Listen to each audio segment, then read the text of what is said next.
국내 스픽스 시청자 여러분 안녕하십니까, 신용환입니다. 폭우가 정말 휘몰아치고 있습니다. 중부지방을 휩쓸고 간 수마가 아직도 그치지 않고 이번 주말 내내 아주 강력한 폭우가 예보되어 있고요. 남부지방으로도 지금 계속해서 폭우가 내려서 여러 가지 걱정이 큽니다. 그런 가운데서 도로에 옹벽, 축대가 무너지고 여러 이제 사건 사고가 발생을 하고요. 또 화재까지 아파트 지하에서 발생하는 등등등 정말 안전사고, 특히 자연재해에 의한 안전사고에 대해서 모든 공무원들뿐만 아니라 우리 온 국민이 촉각을 곤두세우고 사전 대비할 부분 대비하고 해야 되겠습니다. 오송 참사가 있었던 제 고향 시골 마을 바로 앞에 이제 오송 참사가 있었는데요. 2년 전 그날의 상처와 슬픔을 잊지 말아달라는 뜻처럼 같은 7월 15일이 오송 참사 2주기인데 그제부터 폭우가 내리면서 또 인근 마을이 같이 물에 잠기고 여러 피해 상황이 발생한 그런 상황입니다. 다소 자연재해 앞에 무거운 마음 또 겸허한 마음으로 시작을 하는데요. 폭우 이상으로 더 세게 몰아치는 일들이 있습니다. 세 가지 특검, 지금 정말 세 가지 특검이 활발하게 특검에서 정말 열과성을 다해서 수사를 하는 게 역력히 보입니다. 오늘 금요일인데 오늘 하루에만 특검이 압색하는 게 아침에 권성동, 이철규, 소위 윤핵관 핵심이라고 하는 사람들, 그리고 극동방송, 김장한 목사, 침례교회 그 거두라고 하는 김장한 목사의 극동방송, 그리고 통일교 가평의 천원궁까지 포함해서 기존 검찰 내지 기존 정권들 같았으면 마치 성역화되듯이 건드리지 못했던 부분을 정말 전격적으로 지금 압수수색을 단행하고 있습니다. 그를 통해서 여러 가지 소식들이 지금 아주 강하게 밖으로도 흘러나오고 있고, 국민들이 그동안 막혔던 가슴 시원하게 뚫어주는 뉴스도 있고, 아직은 또 한참 더 진행해봐야 되는 일들이 있어서 계속해서 뉴스 그리고 스픽스에 집중해서 봐주시면 감사드리겠습니다. 민생경제연구소장 임세훈 소장님. 네, 안녕하세요. 요 며칠 어떻게 네. 지내셨습니까? 무슨 박찬대 의원 뭐 하는 거 그런 것도 예. SNS에서 얼핏 봤는데. 네, 좀 사회 요청을 좀 해주셔가지고 그 대전 내려가가지고 토크 콘서트 진행을 좀 했습니다. 네. 의원들이 대전 7군데 의원들이 다 그렇게 함께하는 것 같던데요? 예, 의원님들 많이 오셔가지고 날씨가 엄청 안 좋았거든요. 비가 와가지고 그래서 많은 시민분들께서 오셔서 토크 콘서트 잘 즐겨주시고 응원도 많이 해주셨습니다. 네. 탄탄TV 김종욱 박사님. 네, 안녕하세요. 비 김종욱입니다. 와서 이렇게 이동하시기 어렵죠? 예, 뭐 저는 또 이제 강의를 하고 있어서 네. 방학이어서 약간 좀 여유를 좀 가지고. 낫네요, 그래도. 그렇죠. 네. 아니, 뭐 내란 과정에서 이렇게 싸웠으니까 조금 예. 좀 쉬어야 되겠다는 생각이 들긴 하는데, 말씀하신 것처럼 세계 특검이 너무나 빠르게 달리고 있어서 그 뉴스를 쫓아가기도 좀 어려운 상황 정도의 상황이어서 우리가 알지 못하는 엄청나게 더 큰 무엇인가가 있구나.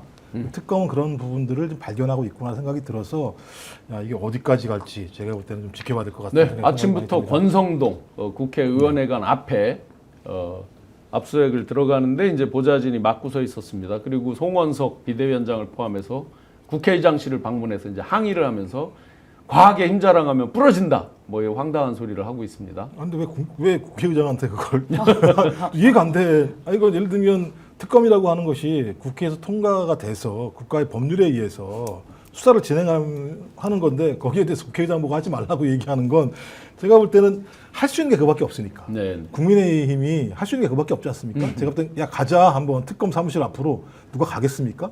제가 볼 때는 지금 최근 상황을 보면 국민의힘 같은 경우는 좀 멘붕이 왔다고 봐요. 이게 올 게 왔구나. 네. 그렇지. 그러니까 잘 모르던 의원들 같은 경우는 이게 사실인가 보구나라고 느낄 수 있고, 실제로 그 짓을 한 사람들 같은 경우는 이제 나에게도 그게 오나라고 생각하는 것 같고, 저는 그렇게 되면 이제 당이 우르르 무너질 수밖에 없는 거잖아요. 네.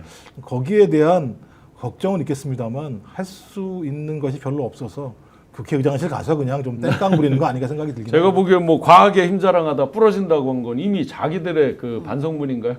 자기들이 과하게 힘자랑하다 이미 부러져 버리고 있잖아요. 아니 이재명 당시 대표한테 압수수색 영장 발부할 때는 법원이 발부한 거니까 아무 얘기 하지 말라고 그래놓고 압수수색 영장을 특검이 그냥 자기가 쳐가지고 자기가 가는 게 아니잖아요. 법원이 발부한 건데 뭐 그 말이 많아요, 그렇게. 네, 지금 시작하자마자 7,200분 뜨겁게 댓글 달아주시는데 스픽스 참외 이제는 안 파나요? 두 분이나 써주셨네. 참외 사려고 했는데 없네. 하하하 호호님. 참외 더 팔아달라고 제가 준비한 대로께 말씀드리겠습니다. 네, 아침에 이제 권성동 특검 들어갈 때 한참을 막고 서 있더라고요. 네. 막 뚫고 들어가면 되는 거 아니에요? 그것도 공무집 뉴스타파 할 때는 네. 막 자기들 밀고 들어왔잖아요. 그러니까요. 그것도 사실상 어떻게 보면 공무집행 방해의 혐의가 될 수도 있는 것이고요. 정당하게 집행된 법 절차를 무시하는 처사죠. 그러니까 역시 그 윗물이 맑아야 아랫물이 맑다기 너무 고전적인 말이지만 그 말이 딱 들어섰습니다. 윤석열 내란숙의 피의자가 체포당하기 싫어서 국가공무원인 경호처에 있는 직원들을 방패막이 삼아서 공무집행 방해한 거 아니에요? 그래서 지금 혐의를 그것도 받고 있습니다. 지금 윤석열이요. 그래서 보좌진들께서 뭐 의원을 위하는 마음은 알겠으나 본인이 앞으로 이제 살아가야 될 미래도 있고 젊은 분이시잖아요. 그러니까 네네. 그런 일에 휘말려서 괜히 또 특수 공무집행 방해라던가 이런 데 되면 좀 인생이 피곤해지지 않습니까? 그런 거 잘 생각을 하셔야 되고 그리고 권성동 의원이 이렇게 될 거라는 거 몰랐나요? 근데? 다 알았을 것 같은데요? 뭐 옆에서 보면 다 알잖아요. 얼마나 이 내란숙의 피해자 윤석열과 함께 한 배를 탔고 그리고 찐윤이라고 본인이 일컬어지면서 얼마나 무소불위의 권한을 휘둘렸습니까? 그게 네네. 과연 합법적인 게 과연 얼마나 될까요? 그 중에서. 그러니까 내란이 아니더라도 그 외에 그 전에 있었던 일들을 보면 강릉의 왕이다 이래가지고 뭐 여러 가지 사건도 많이 있었잖아요. 그렇죠. 무혐의 된 것도 많이 있지만 그러니까 그런 걸 봤을 때 그 권성동이 무사할 거라 생각하는 것 자체가 섣부른 판단이지 않았나 저는 그렇게 싶습니다. 지금 8,400분 들어가 계신데 태백산 8선 88억이라는 아이디가 신용한 배신자 이렇게 써놓으셨네요. 네, 누가 누구를 배신했습니까? 제가 윤석열 정권에서 단 하나의 공직을 맡았습니까? 혜택을 입었습니까? 제 열정, 제 시간, 제 돈 내놓으세요. 누가 누구를 배신했습니까? 국민적인 열망을 배신 때리고 국민 가슴에 총칼을 겨누고 택도 없는 친위 쿠데타를 일으키고 지금까지도 진실을 은폐하고 하나도 사죄도 하지 않은 그런 사람 누굽니까? 태백산님 배신자 방송을 뭐하러 봅니까? 무엇이 진실인지 지금도 그런 천지분간을 못하십니까? 리박스쿨에서 좀 교육을 받으신 분이시죠? 뭐 다 괜찮습니다만 최소한의 금도가 있습니다. 누가 누구를 배신했다는 것이 주어와 목적어를 한번 정확히 말씀해 보세요. 더 이상 그런 배신자들, 국민을 배신한 배신자들과 함께하지 마십시오. 네, 8,800분 계신데요. 좋습니다. 뭐 뜨겁게 여러분들이 이제 태백산 내란좀비라고 써놓으셨네요. 바이라이트님께서. 네. 신 교수님 화이팅 뭐 이렇게 쭉 있습니다. 크크크 보지 마. 예, 보지 마십시오. 상관없습니다. 저기 생각이 나는데요. 그 윤희숙 네. 혁신위원장이 한 단어가 그렇죠. 단어가 생각납니다. 다구리 그렇습니다. 그런 정도의 용어를 쓰는 정당이 돼 있습니다. 네. 윤희숙 씨가 표현한 게 있습니다. 탄핵의 바다에 머리를 쳐박고 있다. 다 같이 누구라고요? 타조라고. 네. 손가락 욕도 하셨죠. 그렇죠. 이거 우리 보통 이렇게 1, 2, 3. 이렇게 하는데 이거 참. 네, 1, 2, 3, 4 이렇게 피는. 전 제일 놀란 게 리얼하게. 이거였어요. 이게 잘 안 그러니까요. 되거든 실제로요. 네 번째로 어떻게 알아? 넷째라고 진짜. 그러더라고요. 네 번째로 야, 대단하다. 여러분 가운데 손가락 아닙니다. 이거 네 번째 네 번째입니다. 손가락입니다. 네 번째. 또 한 가지는 이제 이철규 의원을 압색을 하면서 이철규 의원의 집을 압수색을 했어요. 그러면 이게 이제 서로 지금 압수색의 주체가 다르잖아요. 권성동 의원은 김건희 특검에서 한 거고 이철규 의원은 이제 그 최혜병 특검에서 하는데 보통 이제 어떤 구명을 했다 그러면 뭐 전화로 이 사람은 이런 거 아니니까 잘 봐주세요 뭐 이런 게 구명일 거 아니에요. 근데 집에까지 압수했다라는 건 뭔가 여러 함의가 있을 것 같거든요. 아니 뭐 이거 뭐 추정입니다만 무엇인가 일을 하기 위해서 그것이 정당한 방법이든 비정당한 방법이든 중간에 거간을 하는 사람이면 비정당한 방식을 했을 때는 그 거간에 따르는 리스크 비용을 받을 거 아니겠어요? 네. 제가 볼 때는 그럼 뭐 그거겠지요. 뭐 집에다 누구지 저기 이상민 행안부 장관 네. 같은 경우도 지금 정확히 아직까지 숫자는 확인 안 됩니다만 뭐 적게는 3억에서 많게는 30억까지라는 얘기가 나오는 상황인데 그래서 이제 권성동과 이철규라는 사람이 등장하면서부터 사건의 내용 자체가 좀 더 크게 확장되는 상황으로 가는 것 같아요.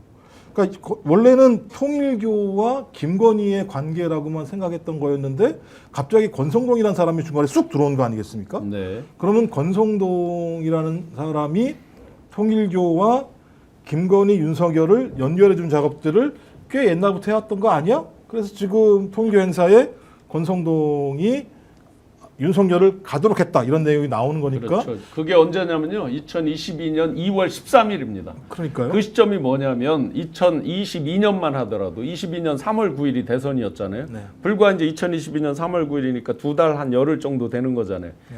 그 1월 달, 2월 달 초에 무속 논란에 대한 회의가 굉장히 많아요. 제가 제 수기 메모도 공개 드린 적도 있지만 그런 무속 논란이 막 이렇게 많이 있는 와중에 이제 통일교 행사에 간단 말이죠. 네. 근데 그때는 왜 그게 그렇게 아주 핫하게 어떤 사회적 논란이 안 됐느냐.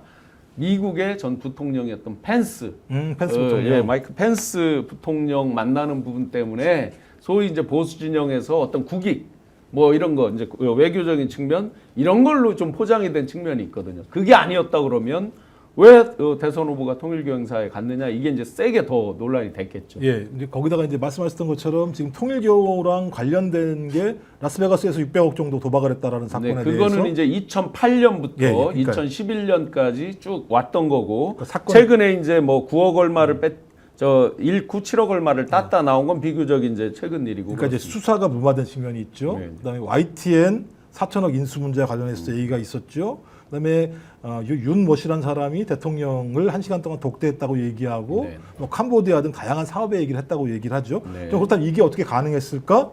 저는 거기에 예를 들면 권성동 의원이 일정한 역할을 했을 거라고 하는 추측이 가능한 압수수색 영장이 발부가 됐고 그것을 집행을 했다는 거 하나하고 또 하나는 이 극동방송.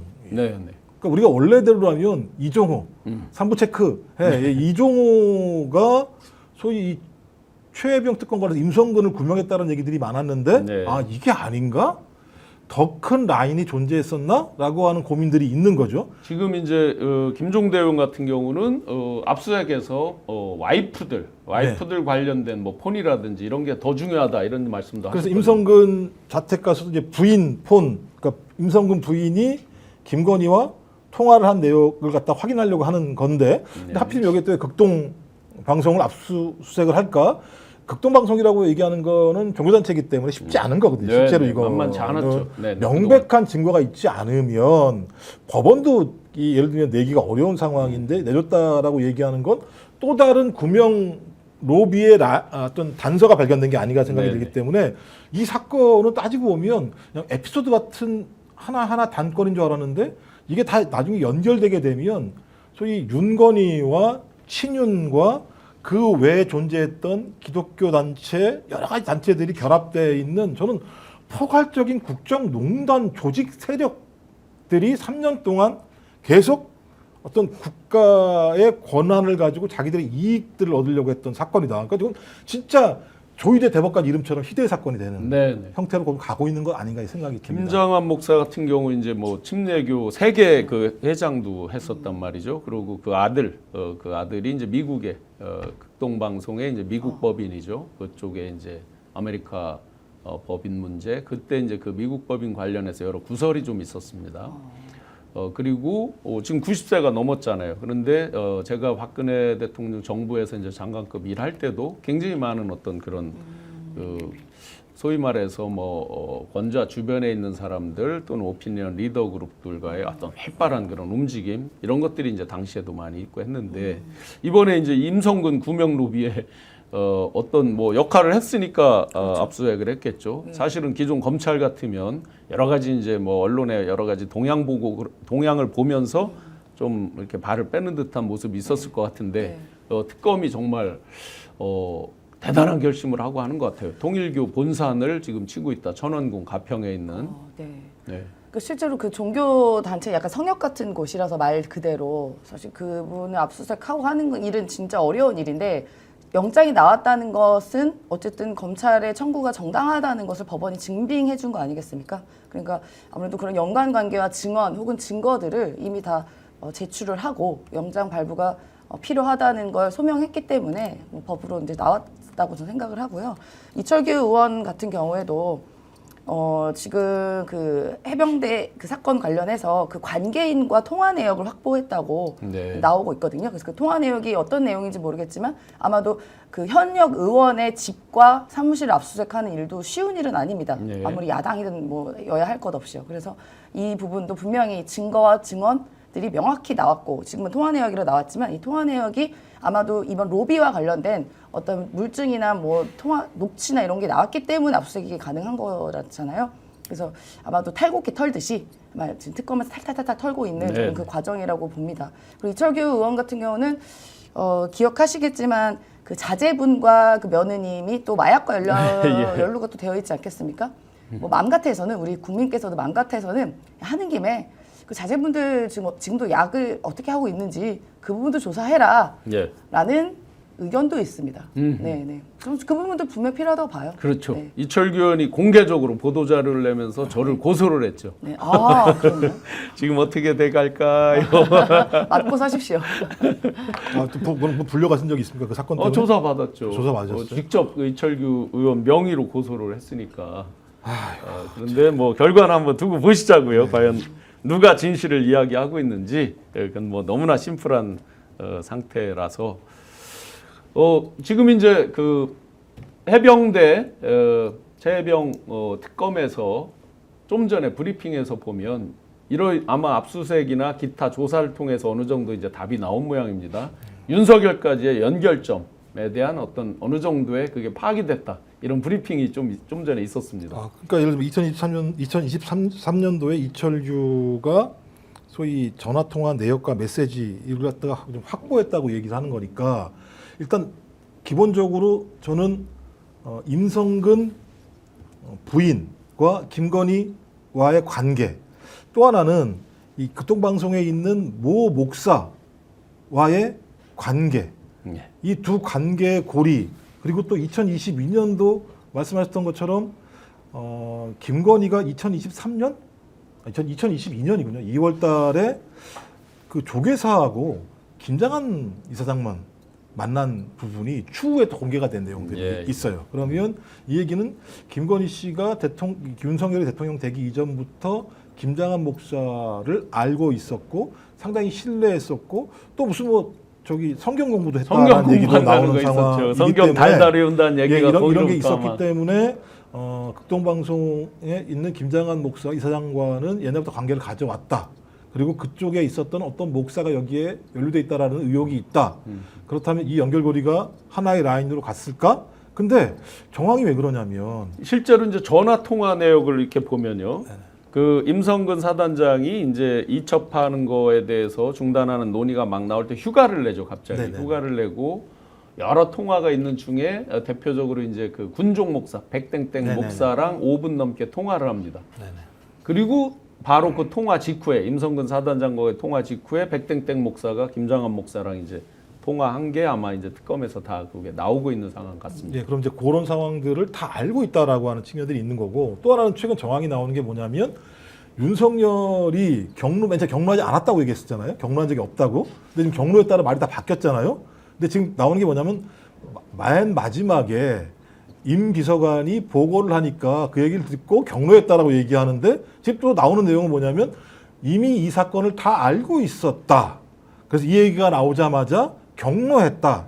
그러면 소위 공식적인 국방비서관 보고 라인이 아닌 다른 라인으로 윤석열은 이미 그 내용들을 다 인지했다. 그럼 누가 이걸 보고했을까? 제가 볼 때 김건희라고 얘기할 수밖에 없는 상황이라면 소위 극동방송 라인은 지금까지 알았던 또 다른 라인의 구명이 벌어졌고 이것이 핵심적인 구명 파이프가 아니었겠는가라는 거고 이 구명 파이프 과정에서 아마 이정호는 그 얘기를 슬쩍 들었을 것 같다는 느낌이 드는 거죠. 그러니까 네. 본인이 로비를 한 게 아니라 이 문제는 이렇게 풀릴 거를 내가 알고 있어라고 하는 사실을 알았기 때문에 이제 본체가 이쪽으로 넘어가고 있는 것이 아닌가. 그렇다면 제가 볼 때는 이건 심각한 로비인 거죠. 그러니까 왜냐하면 지금 특검보도 얘기했습니다만 대한민국에서 소위 이 징병으로 아니면 해병은 자원이기도 합니다만 군대에 입대한 청년이 소위 잘못된 그 상관의 지시에 의해서 죽음을 당했는데 이걸 뒤엎기 위해서 로비를 벌인 라인이 그렇게 높은 라인으로 벌어졌다고 얘기한다면 대한민국의 국격과 법률과 그다음에 국가 운영 방식이라고 하는 것 자체가 전혀 민주적으로 작동하지 않았다고 하는 것이 확인되는 상황이기 때문에 저는 이런 엄중함 때문이라도 특검이 극동방송이라고 하는 이 종교 매체에도 압수수색 영장을 청구했고 법원도 네. 발부했다는 생각이 네, 들어서 이 사건은 조금 더 지켜봐야 되고 저희가 아직까지 추정입니다만 매우 심각한 사태로 드러날 개연성이 높아지고 있다. 네, 네. 이 생각이 듭니다. 이게. 그때 당시에 그들이 얼마나 인명에 대해서 경시하는가 하는 그 시각을 보여주는 단어가 기억이 나요. 일개 해병의 죽음에 뭐 어쩌고 저쩌고란 말을 했었죠. 예, 그럼 뒤집어 보면 국가 권력의 입장으로 보면 일개 사단장. 그렇죠. 국가 왜 그 일개 사단장을 구출하기 위해서 대통령을 포함한 온갖 권력이 다 동원됐는가? 그렇다면 당연히 그 뒤에 뭔가가 있겠구나. 이렇게 저희는 생각이 그러니까 드는 거잖아요. 핵심은 사적인 이해관계 때문에 공적인 지휘계통 자체가 완벽하게 예를 들면 박살이 난 사안이거든요. 예. 그러면 이 나라는 누구의 나라냐? 이거 그러니까 국민이 선택한 윤석열의 나라가 아니라 윤석열과 결혼한 김건희의 나라라고 하는 것이 확인되는 거라면 3년 동안에 벌어진 온갖 국정농단이라고 얘기하는 건 김건희의 사적인 권력을 대통령이라고 하는 공적 권한을 활용해서 마구잡이로 행사했다라는 거기 때문에 저는 이건 제가 볼 때 세계사적으로도 매우 희대의 사건으로 아마 결론이 날 거라는 생각이 들어요. 조이대 희대의 사건 계속 나오고 있습니다. 임세훈 소장님 바쁘셔서 그런지 살이 쏙 빠졌다고 그 14,000여 분 감사드리고 친일청사님께서 신 교수님 한 가지 제안 드립니다. 이 시점에서 화폐 개혁을 시도한다면 감춰놓은 현금 따발이 쏟아져 나오지 않을까요? 개인적인 생각입니다. 화폐 개혁의 필요성도 분명히 있는 것 같습니다. 예, 생각해 볼 수 있는 아이디어지만 이런 것들은 쉿하고 전격적으로 갑자기 한다고 하더라도 네, 갑자기 디노미네이션 이런 것들은 얘기가 많이 나왔죠. 네, 이제 인플레가 너무 심해지다 커서. 보니까 5만 원, 5천 원으로 네. 이제 예를 들면 그런 식의 이제 디노미네이션 등등의 얘기 나왔지만 현실적으로 만만치 않은 복합적인 측면이 있고 윤에스터님께서 화폐 개혁 저것들은 코인 샀어요. 이미 이제 코인으로 바꿨다. 서민만 그지됩니다. 이래저래 여러 의견들 감사드립니다. 자. 친윤 핵심 의원들 줄줄이 압수당할 거다. 네. 지금 이제 오늘 두 사람이 시작됐는데 그러다 보니까 이들이 미리 한 자락 깔아놓은 게 있습니다. 정치 보복이다 뭐다라고 이제 미리 네. 사전에 얘기했는데 상식적으로요. 이재명 대통령님에 대한 없는 걸 만들어서 엎어씌고 이런 게 정치 보복 아니에요? 그렇습니다. 지금은 지극히 정상적인 비정상적이었던 거를 정상적으로 돌려놓는 과정, 지연된 정의를 이제서야 제대로 실체를 밝히는 과정 이런 거 아닌가요? 당연합니다. 그 이재명 대표 시절에 했었던 일들을 보면 대장동, 성남 FC, 그다음에 뭐 쌍방울 사건 이 모든 게 시작도 달랐고 시작과 끝이 달라요. 대장동 사건도 실제로 들여다보면은 관련된 사람은 죄다 윤석열 관련된 사람이고 기억하시겠지만 곽상도의 50억 클럽 등등을 비롯해서 죄다 윤석열 관련된 사람들. 윤석열 아버지 집을 김만배 씨 누나가 집을 사는 그 희대의 일들을 보면 죄다 그쪽 사람인데 그게 왜 이재명 대표로 기결됐는지 이해할 수 없는 일들이잖아요. 쌍방울도 마찬가지고 성남FC도 엮어보려고 엮어봤는데 안 된 거 아닙니까? 오죽하면 윤석열이 당시에 이재명 같은 사람은 법 체계 내에서 어떻게 할 수가 없다라고 말을 했었던 정도예요. 그렇게 없는 걸 만들어내서 아무리 털어도 안 나오는 걸 만들어내가지고 그 주변 사람들 다 어떻게 보면 작살내고 했던 게 그게 정치보복인 겁니다. 네, 그렇죠. 지금은 그냥 철저하게 법의 잣대로 잘못된 점을 심판하는 거예요. 애초에 윤석열 내란숙의 피의자가 계엄이 일어나고 파면됐을 때 이들은 끊임없이 외쳤습니다. 정치보복이다. 그리고 그 밑자락을 깔았어요. 지금 빌드업 하고 있는 과정인데요. 그러니까 아마 국민들도 다 알 겁니다. 우리가 눈으로 봤잖아요. 이 12월 3일 그날. 그리고 거기에 엮여있는 사람들이 누구누군지도 알고 그리고 지난 3년간 이 윤석열 관련된 찐윤이라고 하는 사람들이 어떠한 짓을 이 나라와 자기들의 당에 그리고 야당에 했던 거 다 봤습니다. 우리 국민이 그게 어떻게 정치 보복이에요. 사람을 예를 들어 죽였어요. 잡아가면 정치 보복입니까? 법의 잣대로 심판을 하는 거예요. 그들이 잘못했기 때문에 실제로 살인은 안 저질렀지만 살인보다 더한 짓을 했던 불법 비상계엄과 외환을 저지르려고 했던데 가담했던 인물들입니다. 살인 동조죄일 수도 있어요. 어떻게 보면은. 어떻게 그 자들을 정치보복 이름 뒤에 숨습니까? 네. 당연히 처벌해야 되는 겁니다. 네, 그 보복이란 이름 뒤에 숨지 마십시오. 그리고 지금은 시작에 불과하고 이제 관련돼 있는 추경호, 나경원 통합까지 했죠. 그다음에 주진우 의원 통화했죠. 최혜병 물론 관련해서 다 줄줄이 다 수사 받아야 됩니다. 그 억울한 게 있으면 수사기관 가서 거기서 해소하세요. 네. 네. 맞습니다. 1시 29분 지금 생방송 맞습니다. 구름다리님께서 생방송 맞습니까? 하는데 생방송 당연히 맞습니다. 신용환 교수님 경제 관련 등 해주세요. 헌터님. 네. 제가 경제방송도 4년여를 진행했는데 그 명태균 게이트 이후에 한 번도 사실은 경제방송을 별도로 못해서 죄송하고 아쉽습니다. 자, 이렇게 이제 정말 뭐 국힘에서 의장까지 찾아가서 여러 가지 말도 안 되는 이제 주장을 하고 하는데 그 사이에 이미 국힘은 제가 보기엔 윤 어게인이 완성돼 가는 것 같아요. 이미 완성돼 있기도 하고 길게가 생겼다라고 안철수 의원이 하길래 저는 처음에 김계리를 잘못 발음했나라고 생각했어요. 전환 말도 잘 지어내. 우리가 하는 길게는 김한길게는 들어봤는데 전한길게는 처음 들어봤는데 지금 아주 안에 들어가서 난리가 났습니다. 자기들끼리. 뭐 지금 갑자기 오늘 보니까는 송원석 원내대표가 조치를 취해야 될 것 같은데 워낙 국민 여론이 안 좋은 상황이고 그러니까 기본적으로 국민의힘이 지금 벗어나야 되는 것은 뭐냐면 우리가 내란 정당이 아니라는 걸 벗어나야지 혁신이 되는 건데 네. 전환길이 들어왔어요. 전환길이 들어왔는지도 몰라요. 뭐 전유관인가 본명이 그런 것 같은데. 네, 이름 전환기를 본명 그러니까 아니에요. 그래서 본명을 몰라서 그걸 몰랐나요? 그래서 몰랐다. 근데 지금 알았잖아요. 예. 알면서 조치를 취하지 검토를 해. 그냥 바로 해야 되는 거죠. 그러면 제가 당원 당규에 있는 걸 알고 있어요. 당의 명예를 훼손하는 자에 대해서는 출당시킬 수 있도록 김계리 씨 돼 있어요. 때는 뭐 저 못 심사도 들어오겠죠. 하고 그랬잖아요. 또. 했죠. 예. 근데 이 사람이 이미 들어와 버렸으니까. 그러니까 그러니까 뭐라죠? 본명, 그러니까 다른 이름으로 들어왔으니까 어쩔 수 없다고 하더라도 이미 들어왔으니까. 그리고 이 사람들이 들어오기 전에 어느 모임에 갔습니까? 리셋 코리아라는 데 갔지 않습니까? 예. 리셋 코리아라는 데가 어떤 겁니까? 소위 친윤계가 계속 국민의힘을 장악하기 위한 조직적인 뒷받침을 하려고 하는 모임. 그때 네? 지도부가 대거 참석했잖아요. 송원석도 거기 네, 갔었고요. 그다음에 윤상현이 거기 주도를 했던 상황이기 때문에 이 얘기는 뭐냐? 국민의힘을 여전히 친윤 정당으로 만들어서 내란 수계가 밖으로 나오거나 아니면 이후에라도 사면복권 될 수 있는 지형과 조직을 만들려고 하는 게 리셋 코리아지 않습니까? 네. 거기에 가서 어떻게 계속 사회자가 중단을 시켜도 10분 동안 혼자 발언을 한 전환길이 전환길이 거기 들어온 사람을 윤상현 의원이 앞에서 계속 끊어하면서 손짓을 하더라고요. 출당시키지 못한다라고 얘기하는 건 스스로 내란 정당임을 자인하는 것이 다름이 아니다. 네. 전 그리고 전환기 이렇게 예를 들면 강하게 얘기하는 데에는 저는 적어도 세계로 교회를 비롯한 극우 단체가 배후에 있지 않고서는 이렇게 지 맘대로 얘기하지 못할 거다라는 생각이 들거든요. 그러니까 자기 입으로 얘기하잖아요. 3, 4만 명, 10만 명. 자 보십시오. 8월달 전당대회 때 내가 누구를 최고위를 집어넣고 내가 당대표를 만들고 이런 식으로 얘기한다는 건 자기한테 그럴 수 있는 힘이 있다. 예. 그 힘은 뭡니까? 당원을 가지고 있다는 얘기밖에 달리 이해할 수가 없는 거지 그렇다면 않습니까? 정말 잘 됐네요. 절대로 출당이나 제명을 못하도록 해야 되겠네요. 근데 이제 이게 반복적으로 해왔던 국민의힘이 지금까지 행태였었어요. 거기 첫 사례가 전광훈 목사였습니다. 전광훈 목사, 야, 다 집어넣을 거야. 우리가 다 마음대로 할 수 있어. 10만 명, 20만 명 이런 얘기를 했던 전례가 있었기 때문에 그리고 2021년도 예선전을 치를 때 윤석열이 이제 홍준표 그렇죠. 등과 세게 붙었을 때 9월달에 제시된 당원이 38만 명인데 10월달에 제시된 게 불과 딱 한 달 만에 57만 명으로 늘어납니다.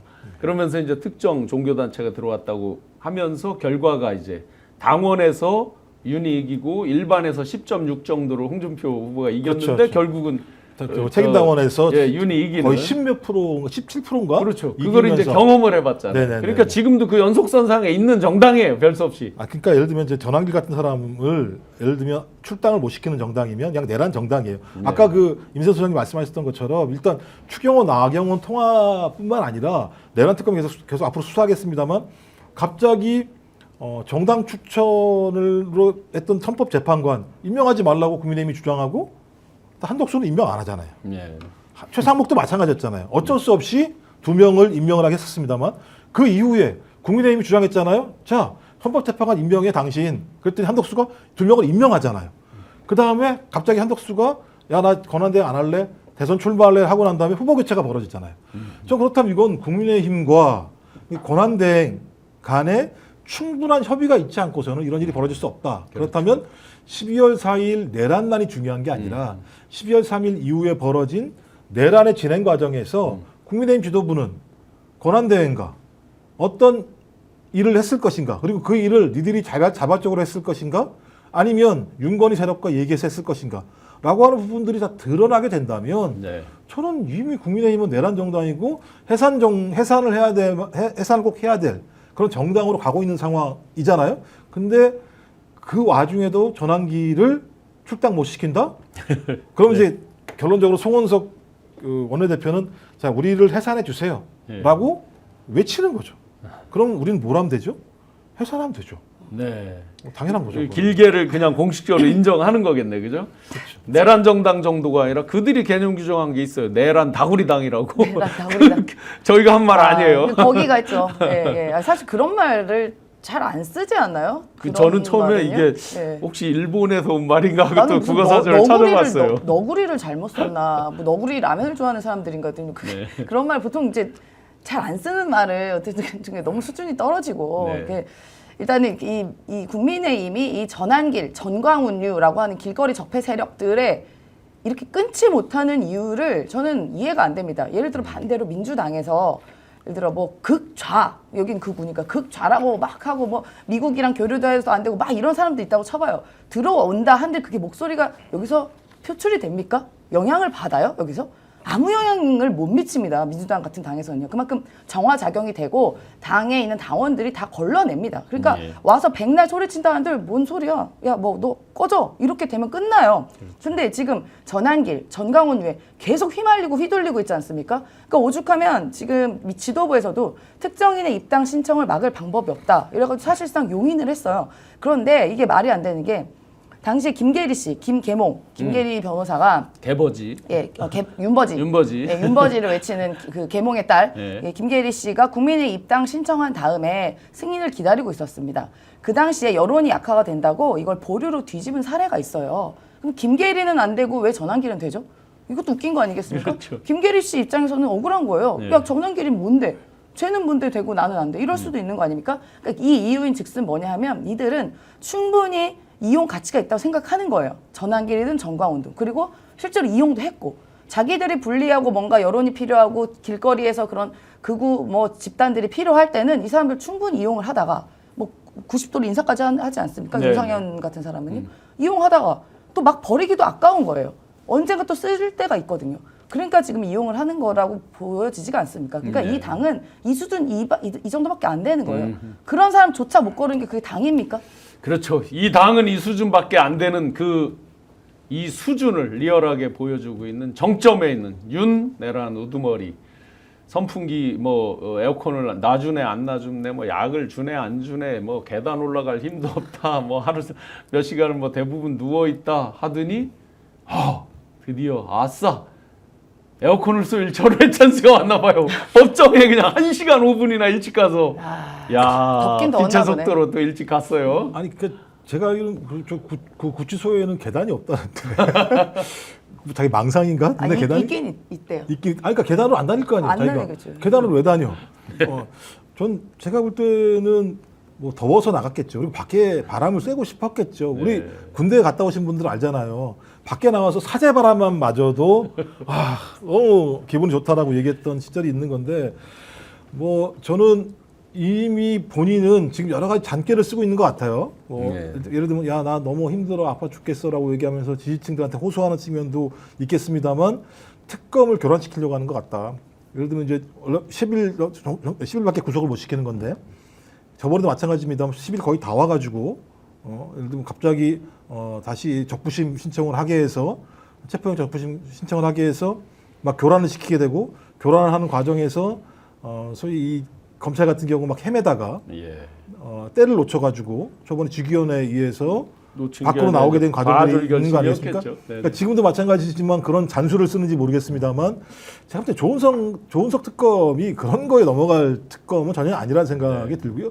제가 볼 때 조은석 특검이 오늘 제가 볼 때 당연히 그 구속적부심에 대해서 말도 안 소리 하면 기각시킬 거라 생각이 들고 기각되자마자 제가 볼 때는 구인 무조건 시키게 해서 국민들한테 특검이 어떻게 수사를 제대로 하고 있는지 보여주고 난 다음에 바로 기소하는 방식을 채택할 거라는 생각이 들어서 저기가 최강욱 의원이 그 얘기도 했죠. 그 재판 받고 나올 때 옆구리 잡고 바로 저 조사실로 끌고 가서 조사할 수 있다고.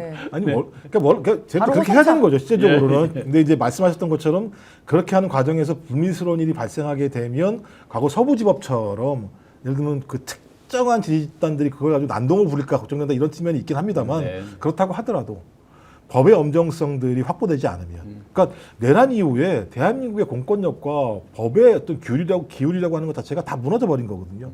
이제 특검은 그 기율을 세워야 됩니다. 그런 것이 있다고 하더라도 소위 법이 정해진 방식대로 그 내란 범죄자들을 다뤄줘야지만 아 대한민국이 법이 서 있구나, 정의가 제대로 작동하고 있구나라고 하는 것을 알 수 있고 공권력을 두려워해야 되잖아요.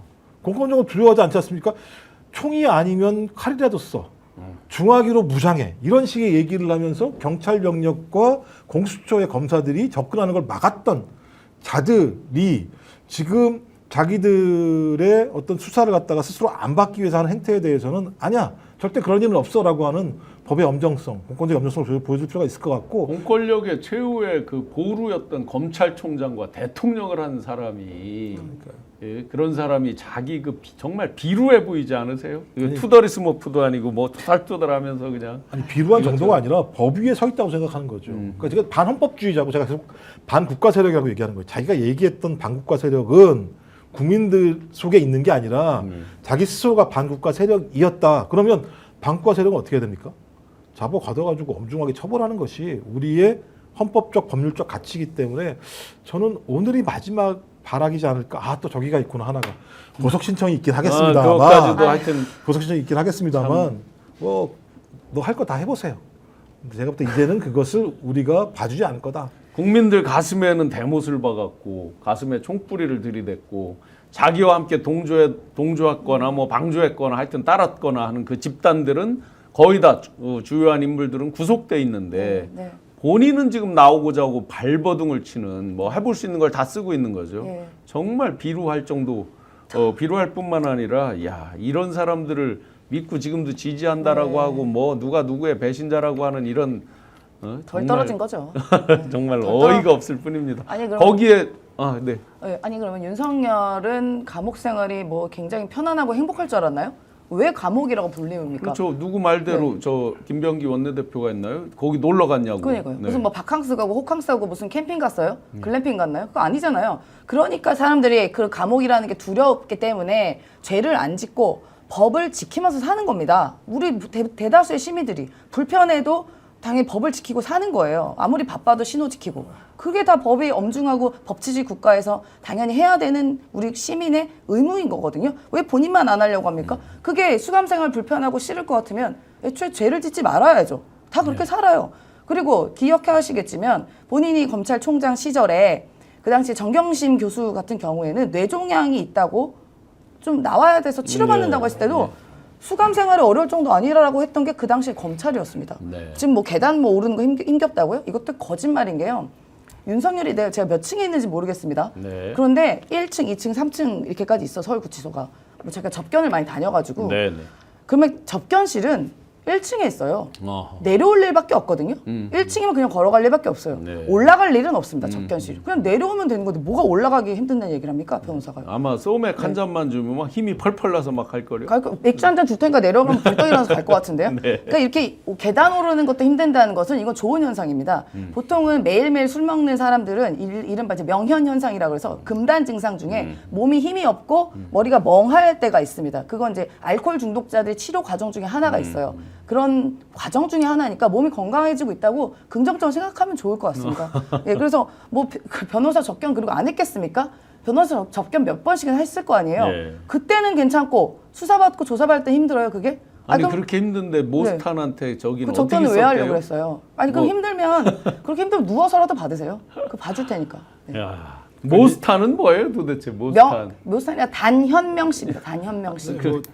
부모님께서는 현명하라고 이름을 지어준 것 같긴 네. 합니다만 하는 행태를 보면 뭐 전형적인 제가 볼 때는 파퓰리스트들, 그러니까 기독교 파퓰리스트들이 존재하거든요. 미국 같은 경우도 마찬가지입니다만 저는 뭐 기본적으로 이런 사람들이 부정선거를 주장하면은 두 가지겠죠. 하나는 신념이거나 또 하나는 뭐냐면 이걸 통해서 이익을 얻을 수 있거나 네. 권력을 얻을 수 있기 때문에 하는 거라고 생각이 드는데 저는 모스턴 같은 경우는 기본적으로 권력 또는 이익을 얻으려고 하는 행위라고 보여지고요.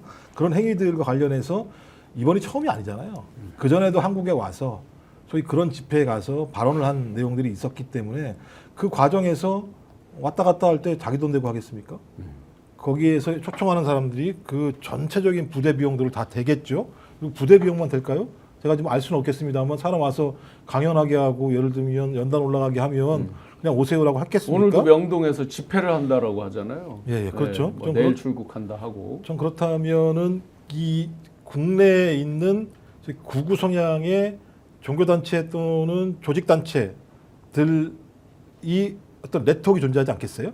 이 네트워크가 돌아가려면 뭐가 필요합니까? 돈이 필요하겠죠. 네. 어떤 형태로든 마찬가지로. 전 그렇다면 이런 구구단체 같은 경우는 돈이 없으면 잘 돌아가지 않는다는 얘기가 분명히 네. 있어요. 그럼 거기에 이데올로그들은 거기에 왜 이데올로그로 봉사를 할까요? 우리가 극우 유튜버들 같은 경우가 진짜 신념으로 그렇게 열심히 방송을 할까요? 거기서 나오고 있는 유튜브 이익 때문에 그렇게 하는 거 아니겠습니까? 좀 그렇다면 여기도 마찬가지라는 생각이 들고요. 그럼 그거 정점이 되려면 어떻게 해야 됩니까?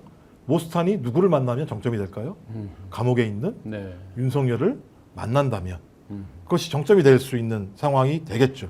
저는 그런 예를 들면 권력 또는 이익들을 얻기 위해서 했는데 이게 모스탄의 작품일까? 이게 고민이 있는 저 거예요. 누군가 이제 그리고 큰 전체적인 그림이, 배후에서 실행하는 큰 사람들이 그림이 있겠죠. 있겠죠. 오늘 그 국민의힘 대변인이 황당한 말을 해요. 네. 모스탄을 반대를 하면 대한민국이 마치 이제 트럼프 행정부의 뭔가에 굉장히 큰 위기에 처할 거다는 식의 이제 황당한 발언을 합니다. 네, 아니 그 지금 이 단현명 씨가 트럼프 2기 행정부에서 어떠한 역할이 있는 사람인가요? 그래서 제가 이거 네. 물어봤어요. 아니잖아요. 챗GPT한테 물어봤더니 이 사람이 진짜 대사 후보가 맞나요? 네. 했더니 그런 설이 있는데 아직 전혀 확인되지 않았다라고 얘기를 하네요. 그 트럼프 대통령이 굉장히 사업가 출신의 대통령으로서 그 입속이 굉장히 밝은 사람입니다. 지금 이재명 정부로 바뀌었으면 그 이재명 정부와 새롭게 뭔가 본인이 공고히 그 지위를 공고히 하고 뭔가 잘 지내야 한미 동맹도 유지하면서 본인의 입속을 챙길 수가 있어요. 그런데 그 뭐 단현명 씨라고 하는 사람이 이재명 대통령에 대해서 말도 안 되는 무슨 뭐 범죄자 취급을 하는 허위사실 유포를 한 사람을 대사로 임명한다?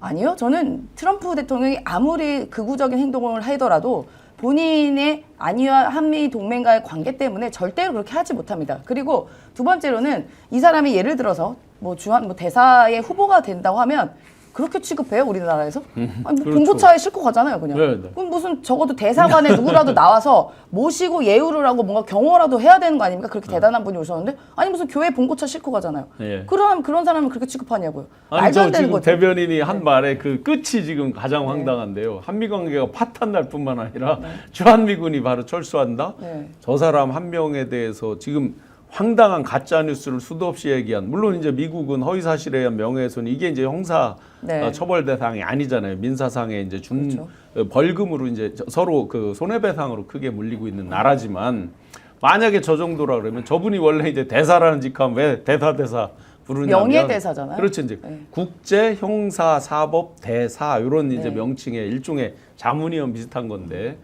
국제 형사 사법 대사가 아니라 대상이 될 수 있어요. 본인이 예, 그렇죠. 형사 사법 대상이 대상. 될 수 있다는 거. 예. 최소한 대한민국 법으로는 그렇다는 거. 꼭 맞습니다. 명심하고 보면 맞습니다. 좋겠습니다. 네. 많은 유튜버들이 그동안 여러 가지 취재를 통해서 최은순의 집사, 최은순의 뭐 심지어 이제 뭐 동거인, 남자친구 뭐 여러 이제 호칭들이 불렸죠. 유튜브 상에서. 그 사람에 대해서 최근 들어서 다시 집중 조명이 이제 본격적으로 시작이 됩니다. 김충식이라고 하는 사람. 예. 몇몇 이제 유튜브에만 올라오다가 이제 본격적으로 좀 올라오는 모양새를 띠고 있습니다.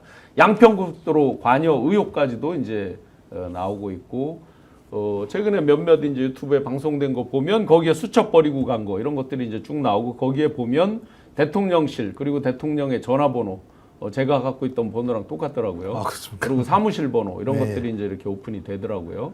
그래서 제가 볼 때는 지금 사진 한 장이 지금 엄청나게 지금 화제가 되고 있는 거 아니겠습니까? 네. 문성명과 김충식이란 그렇죠. 사람이 옛날에 있었는데 거의 비석격의 역할을 했던 거이고 근데 그 김충식이란 사람이 지금 최은순 씨랑 지금 뭐 확인되는 정확히 보자면 동거인 과거에는 동거를 예, 했고 이런- 지금은 이런- 뭐 아니라고 그럽니다. 예, 이런 일인데 그 사람과 관련된 내용 때문에 아마 통일교와 이런 관계를 갖지 않았을 거라는 예, 예. 추정들이 나오는 상황. 문선명 씨랑 찍은 사진에 이제 아주 선명하게 나와 예, 있죠. 그렇죠, 그렇죠. 그러니까 제가 볼 때 뿌리가 매우 깊다라고 볼 수밖에 없는 것이고 이 뿌리가 깊다라고 얘기하는 건 소위 김충식, 최원순만으로 연결이 끊어지지 않았을 거다. 예. 그 이후에도 계속 연결이 됐을 거다라고 하는 건데 그 수첩에 나와 있는 번호나 그러니까 비서실장이라는 또 단어도 나오는 것 같고 거기에 그렇다면 충분히 김충식이 지속적으로 로비의 창구로서 역할들을 계속했다라고 하는 것이 확인되고 또 하나가 지금 날짜가 기억 안 나는데 조이대 뭐 이렇게 4인 정도가 만난 게 있었지 않습니까? 제가 날짜가 그 기억 안 얘기가 나는데 이제 강하게 있었죠. 예, 그 네. 4인이 있었고 그래서 거기에 김충식이 있었다는데 김충식한테 네. 물어봤더니 내가 뭐라고 그 자리에 갔겠냐라고 네. 얘기하는데 충분히 이 정도면 갔을 수 있겠다라는 생각이 들기 때문에 이건 이렇게 그렇게 따지면 김건희 일가 쪽 라인 자체가 깊숙이 국정에 개입해 들어와서 여러 가지 거간 역할들 또는 기획 양평고속도로 같은 경우 거의 기획이죠. 땅이 있다. 땅이 있는데 이 땅에 더 가격이 오르게 하기 위해서는 지금 있는 고속도로를 종점을 싹 변경해서 쉬게 하면 돈을 벌 수 있다. 뭐 이런 내용들을 가지고 계속 로비를 했다라고밖에 볼 수 없는 거기 실제로 때문에 이제 양서면으로 돼 있던 게 이제 강 밑으로 가는 강상면 네. 가는데 강상면 소위 이제 종점 근처에 지금 김충식 씨 네. 소유의 땅이 이쪽은 많은 이제 다른 채널들을 통해서 공개가 된 바가 있죠. 예. 창고도 거기에 있고. 그러니까 양평뿐만 아니라 지금 계속 나오고 있는 통일교와의 로비 관계부터 시작을 해서 여러 가지 문제들 그다음에 지금 성사는 안 됐습니다만 YTN 같은 경우도 인수하려고 했던 측면들이 분명히 있기 때문에 통일교는 김건희를 통해서 상당히 많은 이권들에 개입하려고 했었고 그 고리가 누구였을까 따지고 보면 김충식이라는 과거 네트워크가 존재했었다라는 사실들을 저희가 확인할 수 있는 거죠. 근데 거기에 또 예를 들면 현역 정치인들인 친윤이 결합했다고 얘기하면 상당히 복잡한 얼개가 있는 상황이기 때문에 저희가 지금 쉽게 지금 뭐 추정할 수 있는 건 아닙니다만 수첩에 나와 있는 내용만으로도 아니 김충식이 뭐라고 네. 전화번호를 가지고 통화할 수 있도록 만들어 놨을까라고 얘기하는 건 적어도 김건희 또는 윤석열이 자 김충식이라는 사람이 이렇게 전화가 오게 되면 통화해라고 하는 정도의 양해가 없이는 그렇게 못하는 거 아니겠어요? 그렇다면 이건 매우 뿌리가 깊은 거다라는 생각이 듭니다. 또 거기에 다른 채널들에서 쭉 방송한 거에 보면 이제 일본 무속 등등에 대한 것들이 많이 나와 있죠. 그런데 엊그제 이제 건진 그래서 이제 건진도 최은순, 김충식 씨와 10년 경부터 뭐 알고 지냈다는 여러 이제 이야기들도 있었죠. 다른 방송에서 나오던데. 그런데 엊그제 이제 그 아마테라스 네. 일본 천주대신 태양신. 시청자 여러분들께서 아마테라스라고 검색해 보시면 바로 누군지 연상이 되는 인물이 한 명 떠오를 겁니다. 그래서 건진이 아마테라스를 저기로 신으로 주신으로 저기로 했나 별의별 생각이 들 정도로 네. 바로 그냥 보자마자 아 이거 누구 바로 나옵니다. 그래서 이런 부분도 의구심이 있죠. 그렇게까지 연결되는 네. 일본 무속 관련해서. 그러니까 이게 원래 예전부터 이제 윤석열 정권 초기부터 그러니까 건진 얘기도 많이 나오고 뭐 그 당시는 이제 그 누구죠 머리 하얀 사람 그 사람 이름 까먹 천공 얘기도 나오고 네. 했을 때 그분이 요새 활약이 없어가지고 이름을 까먹었네요. 그 얘기도 나왔을 때 그 항상 이분 얘기가 나왔습니다. 그 머리 위에는 김충식이라는 사람이 있다는 얘기가 끊임없이 흘러나왔습니다. 그래서 이 모든 김건희 일가의 여러 가지 비리들을 함께 공모했고 사실 뒤도 같이 봐준 사람이 이 사람이다는 얘기가 뭐 유언비어처럼 흘렀었어요.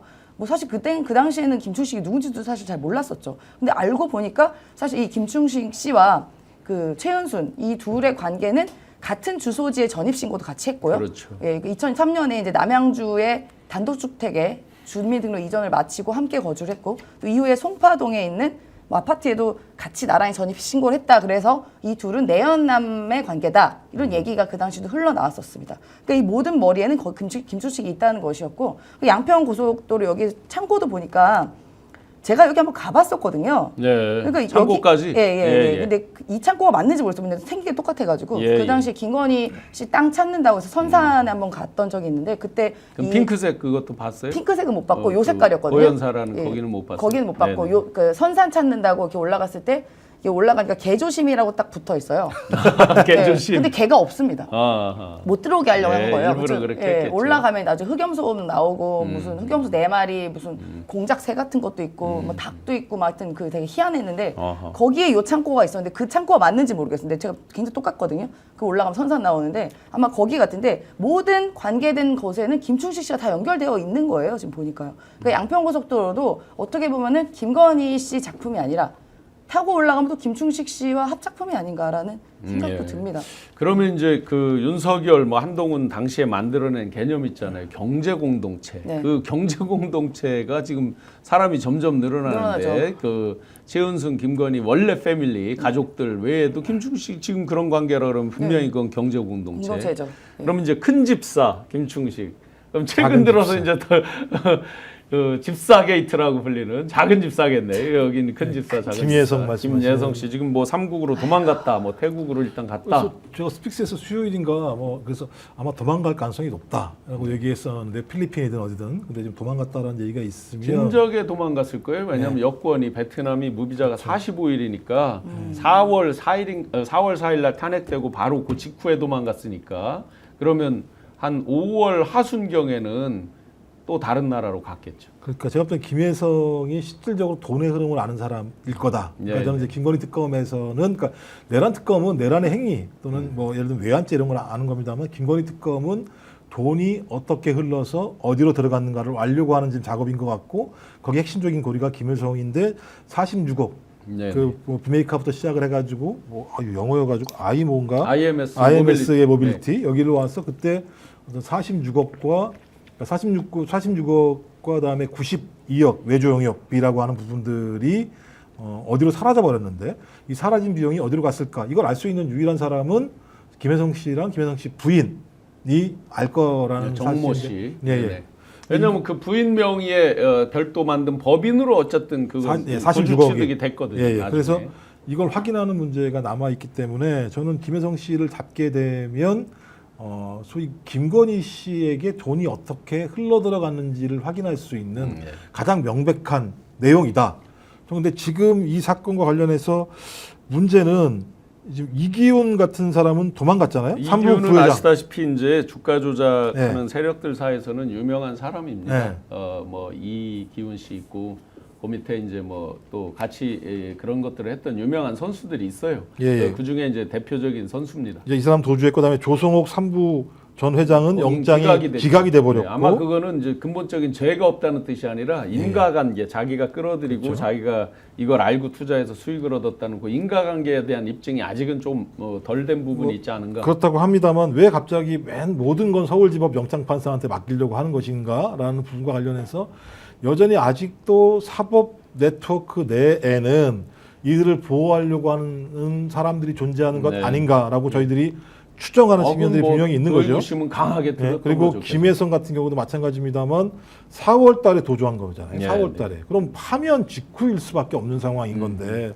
그렇다면 그런 도주하는 과정들을 소위 검찰이 잘 몰랐을까? 저는 그것도 제가 볼 때는 이해가 안 되는 시간을 상황이고요. 충분히 벌고 어떤 그 일종의 이제 아까 지연된 정의라고 말씀드렸지만 네. 이들이 증거를 인멸하고 여러 가지 진실을 감추고 하기에 이미 충분한 시간 내란이 일어난 게 벌써 12월 3일부터 지금 근 7개월이 만 7개월이 다 됐는데 예. 그렇다면 충분히 감출 시간이 그래서 된 이제 거죠. 여럿이 작살나겠죠. 지금 나오는 게 지금 김혜성이라는 사람이 나오기 시작하면 예를 들면 여기에 산업은행, HS 효성, 그다음에 카카오 모빌리티 거기다가 키움증권까지 결합되는 거니까 지금 예를 들면 주식 확 불타올랐을 때 올라갔던 주식이 네. 올라갔죠. 효성 올라갔죠. 키움증권 올라갔죠. 이런 데가 그 당시에 자본 잠식된 데에다가 김혜성을 통해서 투자를 했다라고 하는 사건이니까 이 정도 기업이 투자를 하려면 믿을 만한 뒷배가 필요하다. 당연히요. 그리고 그 그림자를 투자할 보고. 때는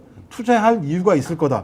근데 이 기업들이 다 뭔가 약점들이 있었고 그 약점들이 대부분 다 해결됐던 측면들이 분명히 있기 때문에 저는 김건희를 통해서 김혜성이 거의 마름처럼 역할을 했었고 그 과정에서 많은 기업들은 여기를 통한 로비 창구로 활용을 했다. 그러면 남는 건 뭐냐? 돈이다. 김혜성은 돈을 어디로 가는지를 확인할 수 있는 좌표다 이렇게 볼 수 있는 거죠. 이게 이제 지금 많은 분들이 우리 시청자 여러분들은 이 부분을 잊지 말고 기억해야 될 것 같습니다. 지금 184억 2023년도에 투자받은 것들만 주로 언론에서 다루고 있는데요.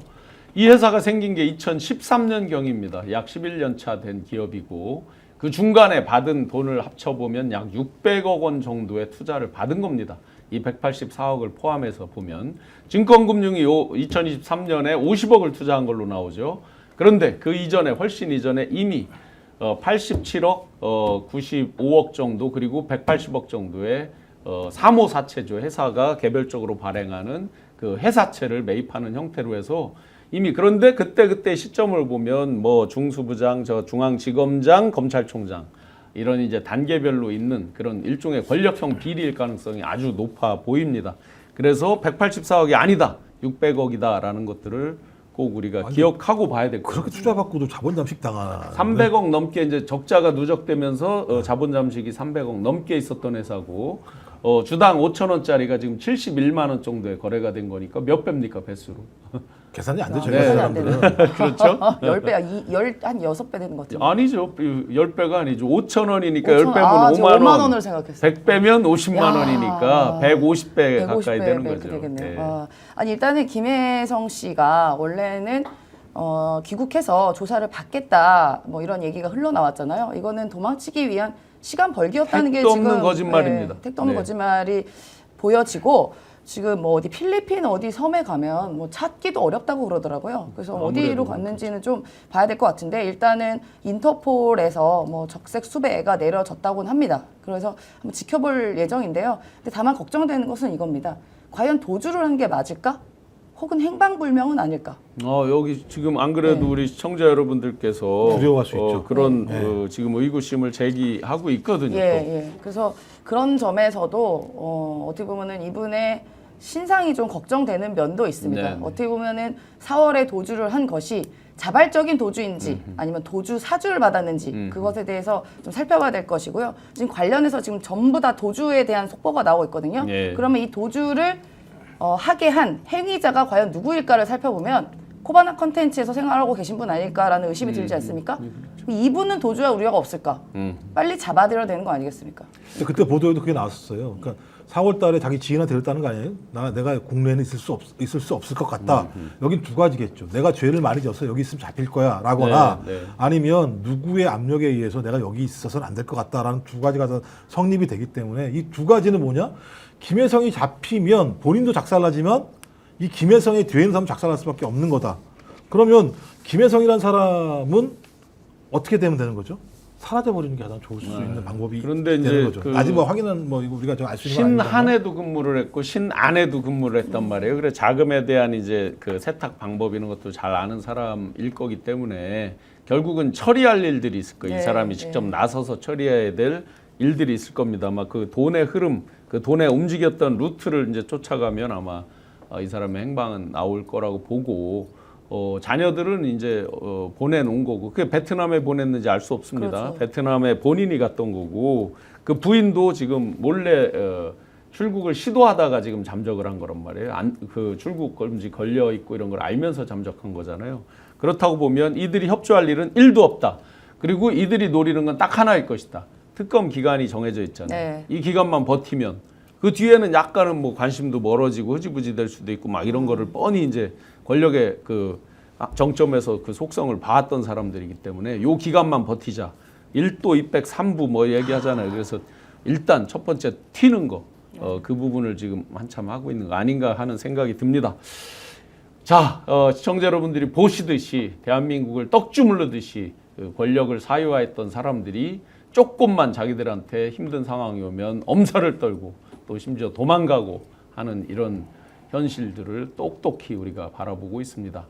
이런 대한민국 정말 다시는 이런 흑역사 등등이 발생하지 않도록 다 함께 노력을 해야 될 것 같습니다. 인터넷 비교원 우리 정기현 대표께서 열심히 광고 홍보를 여러 가지를 해주시는데 파는데 굉장히 능력이 있는 것 같이 보면 다 이렇게 매진이 됐대요. 아까 누가 참외도 얘기하셨죠. 그다음에 뭐 냉감 베개, 그다음에 선풍기도 뭐 그때 한 번 다 팔고 또 팔고 하시더라고요. 아니 성능과 가격이 굉장히 좋습니다. 그 공동구매 능력이 있으신 것 같아요. 최대 128만 원 인터넷 비교원을 놓치지 마세요. 인터넷 TV 신규 가입할 때 48만 원, 휴대폰도 구입할 때 50만 원, 정수기 렌탈만 해도 또 30만 원, 합쳐서 약 128만 원 혜택 전체적으로 돌려드린다고 합니다. 인터넷 성능도 떨어지지 않는다고 하고요. 비교원이 23년 동안 60만 명이나 누적 가입자가 있었고 983억 원이나 그동안 돌려드린 누적 현금 금액하고 사은품이 있다고 합니다. 그동안 보안사고도 한 건도 터지지 않았다고 하고요. 보증보험을 8억을 가입해서 보안사고 이런 것들로 억울한 분이 한 분도 없게 준비된 인터넷 비교원, 휴대폰 정수기 비교도 비교원에서 하시면 좋겠습니다. 1670-2571를 통해서 상담 받으시고 네이버에 인터넷 비교원을 검색하고 상담 받으면 좋겠습니다. 또 전기현 대표께서 아까 방송 시작할 때 여러분들 공동구매 보셨겠지만 몇 년을 두고두고 사용하는 냉감 침구 세트, 중국산이 아니고 국내 100% 폴리에틸렌 진짜 냉감 침구 세트라고 합니다. 실제 온도가 확 내려가는 게 연구 결과 입증됐다고 하고요. 보풀하기 테스트도 2만 회를 통과했다고 합니다. 아마 2만 번을 이렇게 뗐다 붙였다 해도 이렇게 안 일어나나 봐요. 오염 걱정 없는 방호성 그 검사도 통과를 했고 건조 흡수까지 통과해서 정말 건강에 좋은 냉감 세트. 왜 이제야 국내산 냉감 이불을 써야 하는지 써보면 금방 아실 것 같습니다. 제대로 된 냉감 침구 세트 슈퍼 싱글 사이즈 저렴한 가격에 만나 보십시오. 얼마라 그랬죠? 금액이 안 써 있네. 66,000원. 66,000원. 원. 여기 써 있구나. 66,000원. 네, 냉감 침구 세트. 정기한 대표가 후원을 안 받는 대신에 열심히 이렇게 쇼핑을 통해서 양질의 컨텐츠를 공급하려고 노력하는 것, 그것을 높게 사서 저희도 열심히 광고를 읽어드렸습니다. 자, 오늘 이제 그 시원한 에어컨 속에서 아마 구속적 보심을 받는가 봐요. 아유, 정말 저는 그 보면 김건희나 윤석열이나 다 맨날 아프다고 하잖아요. 그냥 한마디로 정리하고 싶습니다. 그냥 위독 호소인. 예. 네, 위독 호소인 됩니다. 그렇죠. 이제 속지 아플 마십시오. 예정, 네. 아플 예정. 네, 위독하고 싶은 사람들. 위독하고 싶은. 네. 그러면 마무리는 제가 윤석열 다시 하면 빵으로 마무리하겠습니다. 영원히 빨리 가야죠. 윤석열 다시 빵으로! 고맙습니다. 고맙습니다. 여러분 진심으로 감사드립니다. 2022년 6월 첫 방송 이후 37개월 만에 150만 구독자를 달성했습니다. 애청자 한 분 한 분의 응원과 격려 지금 스픽스를 만들어 주셨습니다. 진실을 전하며 가장 빠르게 분석한다. 그리고 세상을 이롭게 해야 한다. 그런 자세로 달려왔습니다. 더 열심히 하겠습니다. 항상 여러분과 함께 가겠습니다.